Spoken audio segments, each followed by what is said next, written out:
राम राम नमस्कार। हम रईस और आप देख रहे हैं बुंदेली कवरेज। जो हम इस वक्त टीकमगढ़ विधानसभा के प्रेमपुरा ग्राम पंचायत में मौजूद हैं और देखें जो सपा समाजवादी पार्टी के अधिकृत प्रत्याशी हैं संजय सीलू यादव जी भी हमारे संग मौजूद हैं। जनसंपर्क के दौरान उनसे मुलाकात है। कहा है भाई साहब, राम राम। सबसे पहले स्वागत है आपको बुंदेली कवरेज पे। बहुत बहुत धन्यवाद बुंदेली कवरेज का।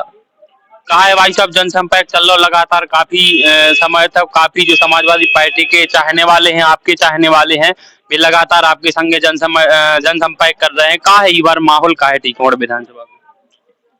हम जैसे ही सिंबल लेके आए जी तो सबसे पहले तो ये लग रहा था लोगों को ये सिंबल और कहीं है। जी तो हमने कहा चलो वो 30 तारीख को पता चल जाएगा कि सिंबल किसके पास है। 30 तारीख को हमने नामांकन दाखिल किया जी मैं सिंबल के। जी उसके बाद फिर वापसी तक भी कुछ लोग अटकलें लगाते रहे, जी लेकिन जैसे ही 3 तारीख के बाद प्रचार प्रसार चालू हुआ जी तो हमें तो ऐसा लग रहा है जैसे दीपावली आज ही हो। रोज हमें लगता है कि दीपावली आज आ गई हो। जी लोग इतने उत्साहित हैं जी समाजवादी पार्टी को जी लेकर।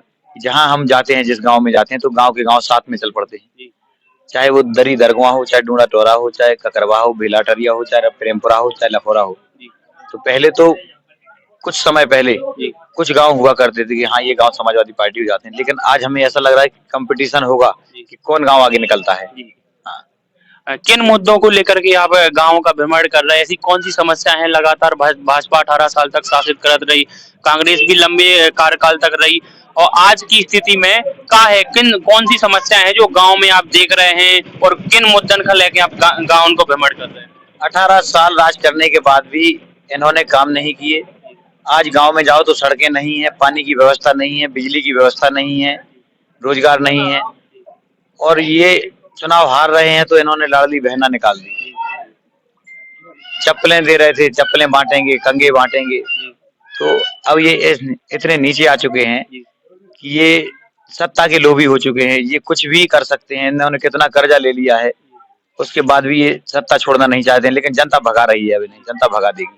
आप किन मुद्दों को लेकर गांव का भ्रमण कर रहे हैं? आपकी पार्टी की क्या विकास की योजनाएं रहेंगी यदि समाजवादी पार्टी और टीकमगढ़ विधानसभा से सपा से आप विधानसभा पहुंचते हैं तो सीलू यादव का क्या एजेंडा रहेगा यहाँ के लिए?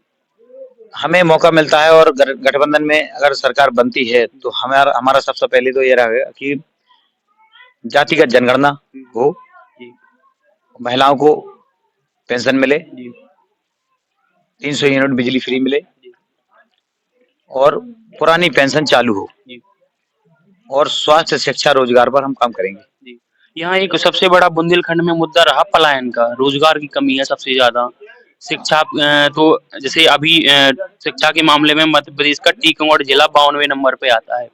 तो शिक्षा के लिए समाजवादी पार्टी की और आपकी क्या नीति रहेगी यहाँ के लिए? और पलायन के लिए मेन जो मुख्य मुद्दा है बुंदेलखंड का और टीकमगढ़ जिले का खासकर, इसके लिए क्या तैयारी रहेगी आपकी?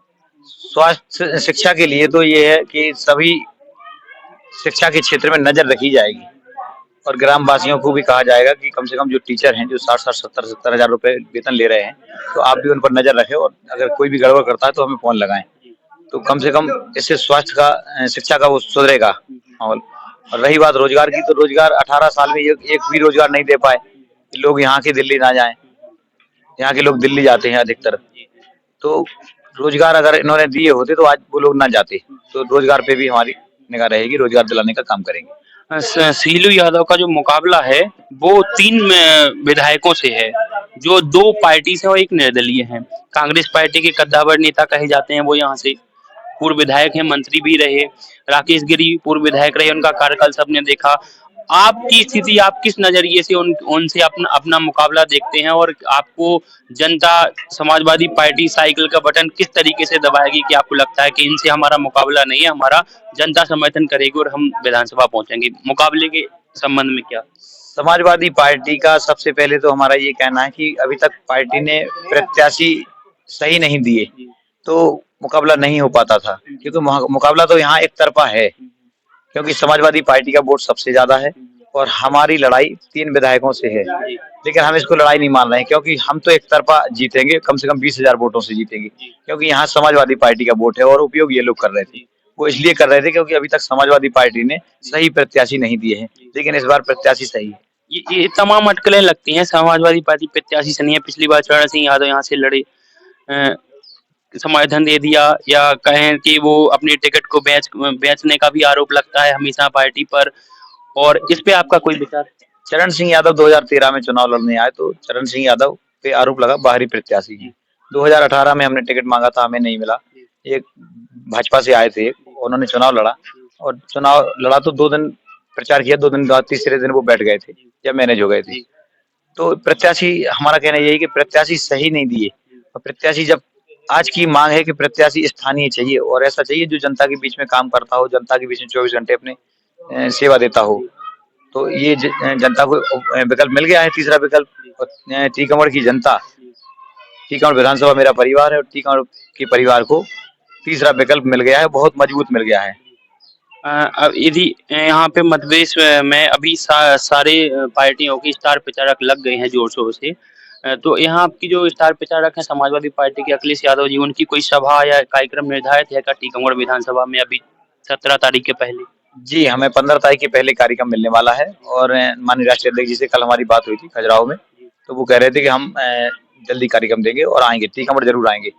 और अभी स्टार प्रचारकों में गुलशन यादव जी आ चुके हैं कुंडा से, और बाराबंकी से सुरेश यादव जी विधायक हैं, वो भी आ चुके हैं, वो भी क्षेत्र में हैं। पूजा यादव बुंदेलखंडी ललितपुर से हैं स्टार प्रचारक। ललितपुर के जिलाध्यक्ष जी भी है नेपाल यादव।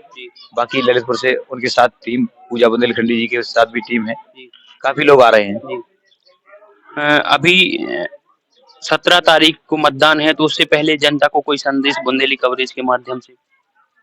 17 तारीख को मतदान है तो हम तो सभी विधानसभा वासियों से कहेंगे, अपने परिवार से कहेंगे कि आपने अगर हमें सेवा का अवसर दिया तो ये आपका भाई आपकी सेवा में कभी पीछे नहीं हटेगा, जब तक सांस रहेगी, जब तक आपके साथ रहेगा और हमेशा जीवन भर रहेगा।